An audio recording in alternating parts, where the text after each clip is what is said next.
A bodybuilder stacked 5 SARMs. His testosterone dropped to 0. Not low, not borderline, 0. Below what the lab could even measure.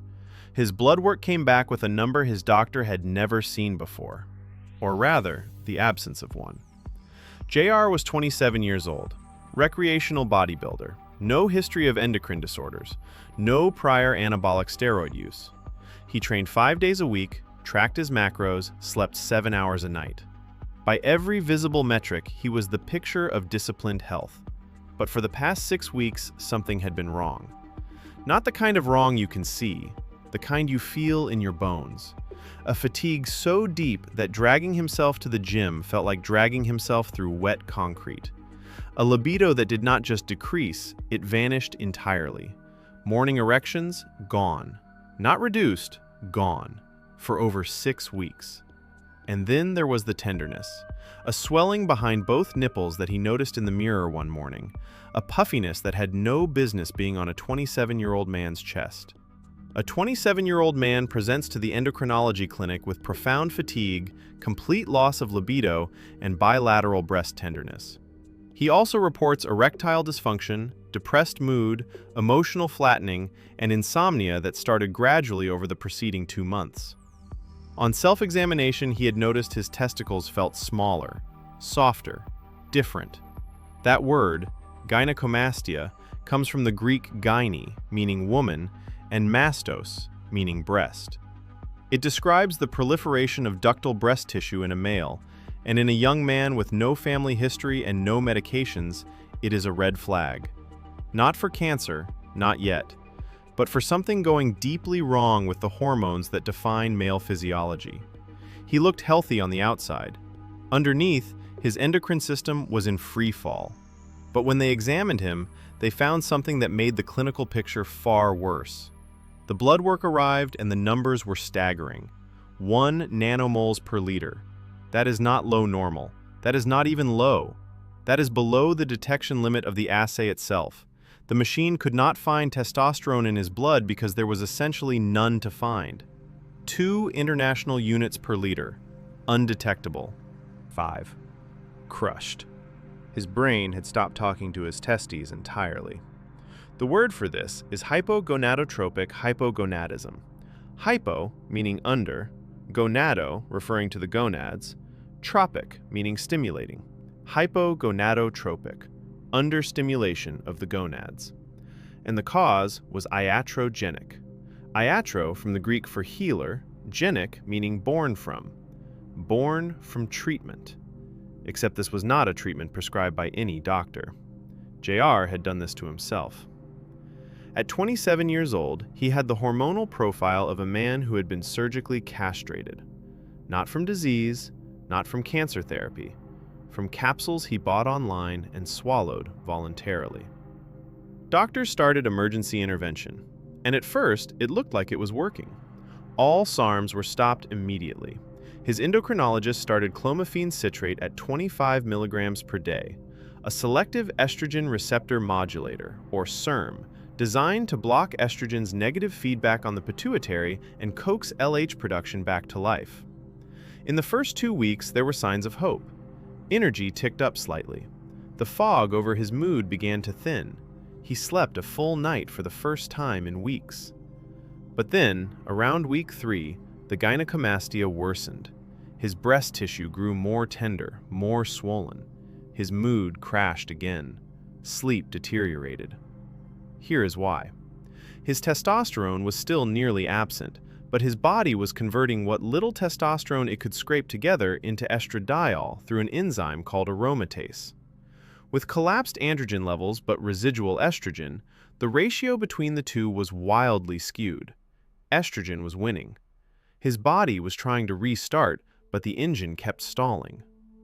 Stalling. Stalling. And the question hanging over every follow-up appointment was the one no one wanted to say out loud. Had he done permanent damage?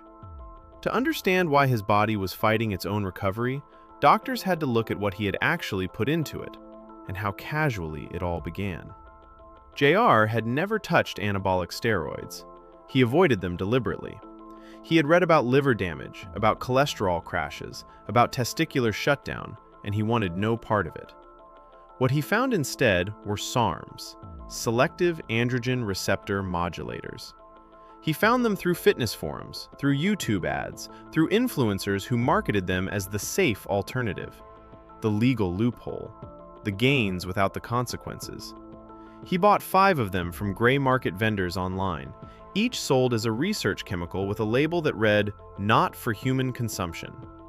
Ostarine, also called MK2866, Ligandrol, LGD4033, Testalone, RAD140, Andarine, S4, and Ibutamorin, MK677. 5 compounds. He stacked them because each one supposedly targeted a different pathway. Ostarine for lean mass preservation, Ligandrol for raw strength, Testalone for aggression and drive, Andarine for cutting, Ibutamorin for growth hormone secretion. Each one rational in isolation, together a pharmacological disaster. He ran them for 12 weeks at doses above what even the research literature had tested. He did 0 blood work before the cycle, 0 blood work during it, and he had no post-cycle therapy planned because everything he read told him SARMs did not cause suppression. Here is a detail that makes this worse. A 2017 study published in JAMA analyzed gray market SARM products sold online and found that only 52% of them actually contained the SARM listed on the label. Nearly half contained the wrong compound, the wrong dose, or undeclared anabolic steroids. JR does not know and may never know exactly what he put into his body. 5 compounds, 12 weeks, no blood work, no post-cycle plan, and every single one of them was doing the same thing to his brain. If this case is making you think differently about what supplements actually are, consider subscribing. Because what his doctors found next changes everything you think you know about SARMs. And understanding the mechanism might be the most important thing you learn today. What happened inside JR's hypothalamus explains why stacking SARMs is not just risky, it is pharmacological self-sabotage. So what is going on with JR? Doctors considered 4 possibilities. First, primary testicular failure, also called hypergonadotropic hypogonadism. This would mean the testes themselves were destroyed, perhaps by a viral infection, by prior torsion, by some undiagnosed insult. Plausible because testosterone was undetectable and the testicles had atrophied. But here is the key. In primary testicular failure, the pituitary recognizes the missing testosterone and compensates by screaming louder. LH and FSH would be elevated, high, not undetectable. The fact that his gonadotropins were suppressed alongside his testosterone meant the problem was not in the testes. It was upstream, in the brain. Primary failure, dismissed. Second, a prolactinoma, a prolactin-secreting tumor of the pituitary gland. This classically causes hypogonadotropic hypogonadism with low LH, low FSH, erectile dysfunction, and even gynecomastia. It fit beautifully on paper, but his serum prolactin came back normal.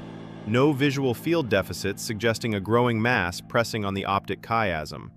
And the temporal relationship was damning. Everything started after he began the SARMs and resolved after he stopped.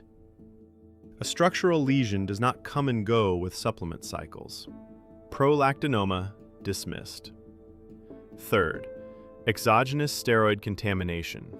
This one is genuinely plausible and cannot be fully excluded. Given that JAMA study, 48% of products did not contain the labeled SARM, it is entirely possible that one or more of JR's capsules contained an undeclared anabolic steroid potent enough to cause this level of suppression. However, even pharmaceutical-grade SARMs at stacked doses are documented in the clinical literature to suppress testosterone to castrate levels. Contamination is not required to explain what happened. It may have made things worse, but the 5 SARMs alone are sufficient.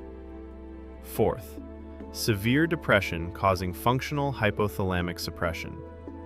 Major depression can suppress GnRH and lower testosterone, yes, but functional suppression produces modest reductions. Testosterone dips to the low normal range, maybe the low end of abnormal. It does not produce undetectable levels. And critically, JR's mood symptoms appeared after his testosterone crashed, not before. The depression was a consequence of the hormonal collapse, not its cause. Depression dismissed. Apply the timescale heuristic. Symptoms developed over 6 to 10 weeks of continuous use. Seconds suggest a vascular event. Days to weeks suggest infection or inflammation. This subacute creep over weeks is characteristic of gradual negative feedback endocrine shutdown. The hypothalamus does not go silent overnight. It progressively dampens GnRH pulses as androgen receptor occupancy accumulates. And that is why users feel great at first. Exogenous receptor activation plus residual endogenous testosterone creates a honeymoon phase before the crash. The diagnosis was clear, but to understand why selectivity failed him, you have to go back to the lab where SARMs were born, and the irony baked into their very design. The late 1990s, University of Tennessee Health Science Center, Memphis. A pharmaceutical researcher named Dr. James T. Dalton is not trying to build a better steroid. He is hunting for prostate cancer treatments. He is synthesizing novel androgen receptor ligands, trying to find a compound that blocks androgen activity in the prostate. Instead, he discovers something unexpected. One of his compounds, later designated androgen, or S4, shows potent anabolic effects on muscle and bone, but markedly reduced activity on the prostate. Tissue selectivity. This was the holy grail of androgen pharmacology, a goal pursued since the 1940s, a molecule that could deliver the muscle-building benefits of testosterone without enlarging the prostate, without ravaging the liver, without the full spectrum of androgenic side effects. The SARM field exploded. By 2008, ostarine had entered phase 1 clinical trials for sarcopenia and muscle wasting. By 2013, LGD-4033 was in human studies. Researchers like Dr. Shailendra Bhasin at Brigham and Women's Hospital were mapping the pharmacology. The science was real. The promise was real. But here is the cruel irony, and it is an irony worth sitting with. Selectivity means the drug can distinguish between tissues. SARMs spare the prostate. They spare the skin. They largely spare the liver. But they do not spare the hypothalamus. The androgen receptor sitting on a GnRH neuron in the hypothalamus is the exact same protein, the exact same receptor as the one sitting on a muscle fiber in the quadriceps. Same gene, same protein, same binding pocket. Any compound potent enough to activate that receptor in muscle is potent enough to activate it in the brain. And when the hypothalamus senses androgen receptor activation, it does what it is designed to do. It turns down the thermostat. It reduces GnRH. One SARM does this modestly. 5 SARMs do this catastrophically. The suppression is not additive. It may be supra-additive, each compound stacking its negative feedback signal on top of the others. In 2017, the FDA issued a formal warning. SARMs are unapproved drugs marketed illegally as dietary supplements. In 2018 and 2020, Dutch endocrinologists Dr. Dan Smit and Dr. Pim de Ronde published clinical case series documenting widespread HPG axis suppression in recreational SARM users. The data was there, but the supplement industry's marketing machine was louder. SARMs were sold as steroid safe. Users skipped post-cycle therapy because they were told suppression would not happen. And that guarantee of safety produced the worst possible outcomes. Armed with this understanding, JR's doctors knew exactly what they had to do, and exactly how fragile his window for recovery was. So we returned to JR. The diagnosis, severe iatrogenic hypogonadotropic hypogonadism, secondary to multi-SARM-induced hypothalamic pituitary gonadal axis suppression. Here is what happened at the cellular level. All 5 SARMs bound to androgen receptors in the hypothalamus. GnRH pulses were silenced. Without GnRH, the anterior pituitary stopped releasing LH and FSH. Without LH, the Leydig cells in his testes, the cells responsible for manufacturing testosterone, entered functional dormancy. Like a factory with no power, the machines were intact but nothing was running. Testosterone crashed to undetectable levels within 4 to 6 weeks. But the body does not simply stop at zero. The small amount of residual testosterone still circulating was converted by aromatase into estradiol. With androgen levels on the floor, but estrogen still present, the ratio between the two spiked. Estrogen stimulated ductal breast tissue to proliferate, gynecomastia. The treatment continued. Clomiphene citrate, 25 milligrams per day for 6 weeks. By week 3, LH began to rise. Slowly, tentatively, like a signal finding its way through static. 5 nanomoles per liter. Still below normal, but present, measurable, real. By 4 to 5 months post-cessation, testosterone normalized to 18 nanomoles per liter. The gynecomastia partially regressed, though follow-up was recommended. Mood improved. Libido returned. Sleep stabilized. At 6 months, full HPG axis recovery was confirmed. No permanent damage detected. But his endocrinologist delivered a warning with the final blood work results. Do this again, and recovery may not come. Prolonged or repeated suppression carries a real risk of Leydig cell atrophy, not dormancy, but actual structural loss. And atrophy, unlike dormancy, does not always reverse. JR recovered, but his case carries a warning that applies to far more people than just bodybuilders. 4 things worth knowing. First, SARMs are not dietary supplements. They are unapproved experimental drugs. Any product sold as a supplement containing a SARM is illegal in the United States, the European Union, the United Kingdom, and Australia. The research chemical label is a legal fiction, not a safety guarantee. Second, never stack multiple SARMs. Each one independently suppresses your HPG axis. Combining them does not diversify your gains, it multiplies your shutdown. More compounds means deeper suppression, longer recovery, and greater risk that recovery never fully arrives. Third, if you have used SARMs and you feel off, fatigue that will not lift, libido that has disappeared, mood changes you cannot explain, get blood work. Now. Not next month, now. Total testosterone, free testosterone, LH, FSH, estradiol, and prolactin. Early detection allows early intervention, and early intervention is the difference between a 6-month recovery and a permanent deficit. Fourth, gray market SARM products are unreliable. That JAMA analysis found only 52% of tested products contained the SARM listed on the label. You may be taking the wrong compound, the wrong dose, or an undeclared anabolic steroid, and you would never know without independent chemical analysis. Your endocrine system is resilient. It is designed with redundancy, with feedback loops, with mechanisms for recovery that have been refined over millions of years of evolution. But resilient does not mean invincible. Knowledge is the best post-cycle therapy anyone can offer you. Take care of yourself, and be well.